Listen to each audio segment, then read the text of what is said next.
Amma is not well. I need to save her. Rain taps the leaking roof as Tom worries about his frail mother.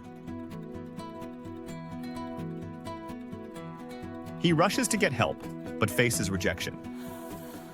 Get lost. No money, no medicine.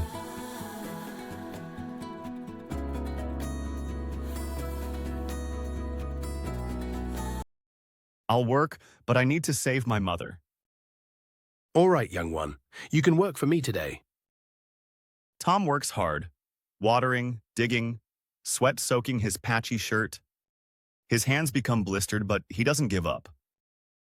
He thinks only of his mother and pushes through the pain. You're a good worker, Tom. Very dedicated. Thank you, sir. I just need to help my mother. You've worked very hard today, Tom. Here's your payment.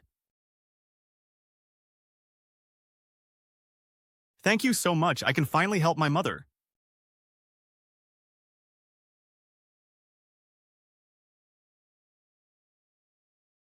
Please, I have money now. I need medicine for my mother. All right. Here's the medicine you need.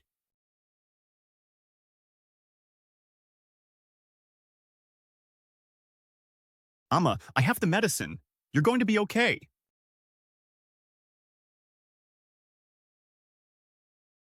I did it, Amma. Next morning, Tom's mother feels much better and slowly stands up. Thank you, my dear son. You saved me. Tom supports her as they walk together, both smiling proudly. Sunbeams break through the clouds, symbolizing hope and new beginnings. Subscribe to KidsMate for more inspiring stories.